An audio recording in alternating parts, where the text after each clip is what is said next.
डरावनी हवेली का राज। इसी समय की बात है।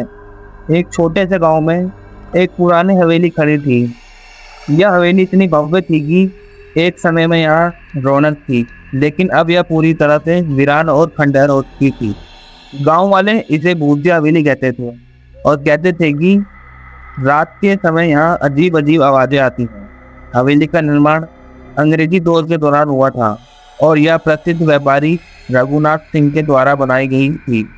रघुनाथ सिंह एक समृद्ध व्यक्ति थे, लेकिन उनकी शादी एक साधारण गांव की लड़की से हुई थी। इस बात को लेकर उनकी माँ और रिश्तेदार हमेशा नाखुश रहते थे। वह लड़की का नाम था सुशीला। सुशीला का सौंदर्य और मासूमियत रघुनाथ सिंह के दिल को छू गई थी, लेकिन उसकी माँ की साजिशें अंततः परिवार को एक विभाजन की ओर ले गई।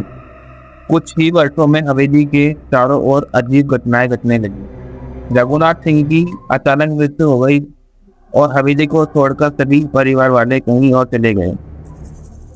गांव के लोग हवेली के बारे में कई किस्से सुनाते थे। कुछ कहते थे कि हवेली को रात के समय सुशीला की आत्मा घूमती है, जबकि अन्य का कहना था कि रघुनाथ सिंह की आत्मा अज्ञात कारणों के कारण यहाँ बसी है। हवेली के अंदर जाने का कोई भी साहस नहीं करता था और इसके चारों ओर एक अजीब सा सन्नाटा छा जाता था। एक दिन एक युवा पत्रकार अनिल, जो रहस्यमय घटनाओं का शोध करता था, ने हवेली के बारे में सुना और उसे छानबीन करने का निर्णय लिया। अनिल एक साहसी और बुद्धिमान व्यक्ति था। उसने गांव वालों से हवेली के बारे में सुना और सोचा कि वह खुद इस रहस्य को सुलझाएगा। अनिल ने हवेली की ओर बढ़ते हुए गांव वालों की चेतावनियों को नजरअंदाज किया। हवेली के बाहर एक पुराना और जर्जर दरवाजा था, जिसे उसने धीरे से खोला। हवेली के अंदर अंधेरा और ठंडा माहौल था, लेकिन अनिल ने अपने साथ लाइट टॉर्च का इस्तेमाल किया और धीरे धीरे हवेली के अंदर प्रवेश किया।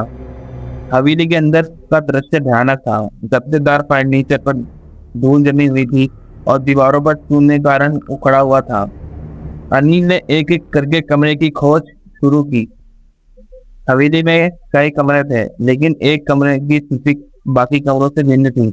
यह कमरा काफी साफ सुथरा और व्यवस्थित था।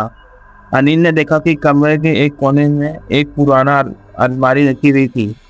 अलमारी में उसने कुछ पुरानी किताबें और दस्तावेज पाए। इन दस्तावेजों को पढ़कर उसने जाना कि हवेली में एक अनमोल खजाना छिपा हुआ था, जो रघुनाथ सिंह ने अपनी मृत्यु के समय छिपा दिया था। जैसे अनिल ने दस्तावेज पढ़े, अचानक हवेली के भीतर एक अजीब सी हवा चलने लगी। अनिल ने महसूस किया कि कुछ अजीब घटनाएं घट रही हैं। दरवाजे अपने आप खुलने और बंद होने लगे और अंधेरे कोने से अजीब अजीब आवाजें आने लगी। अनिल ने महसूस किया कि वह अकेला नहीं है। हवेली के भीतर एक ठंडी और भयानक हवा थी। अचानक उसे एक धुंधली आकृति नजर आई, जो धीरे धीरे स्पष्ट होती जा रही थी। वह आकृति एक महिला की थी और उसकी आंखों में एक प्रकार की पीड़ा थी। अनिल ने धैर्यपूर्वक उससे पूछा, क्या आप सुशीला हैं? आकृति ने सिर झुका दिया और एक धीमी आवाज में कहा, हाँ, मैं सुशीला हूँ। मुझे शांति की आवश्यकता है। मेरी आत्मा इस हवेली में बसी हुई है क्योंकि मेरे पिता ने मुझसे धोखा किया था और मुझे यहाँ कैद कर दिया था। सुशीला ने बताया कि उसके पति ने उसे हवेली में एक गुप्त कोने में बंद कर दिया था और वह एक जगह में अपनी मृत्यु तक कैद रही। अब उसकी आत्मा शांति की खोज में भटक रही थी। अनिल ने सुशीला की आत्मा की मदद करने का निर्णय लिया। उसने हवेली को गुप्त कोने को खोजने का प्रयास किया और अंततः एक पुराना चश्मे के नीचे छुपा हुआ दरवाजा पाया। उस दरवाजे को खोलने पर उसे एक पुराना संदूक मिला, जिसमें रघुनाथ सिंह के पत्र और अन्य महत्वपूर्ण दस्तावेज थे। अनिल ने सुशीला की आत्मा को आश्वस्त किया कि उसकी दुखद कहानी को सबके सामने लाया जाएगा और उसके पति के अपराधों को उजागर किया जाएगा। सुशीला की आत्मा को इस बात से शांति मिली और वह हवेली से विदा हो गई। अनिल ने हवेली के बारे में पूरी जानकारी जुटाई और दस्तावेज को प्रकाशित किया। इसके बाद हवेली को एक ऐतिहासिक स्थल के रूप में संरक्षित किया गया और सुशीला की आत्मा को शांति मिली। यह कहानी हवेली की रस्में, घटनाओं और एक आत्मा की खोज की कहानी है,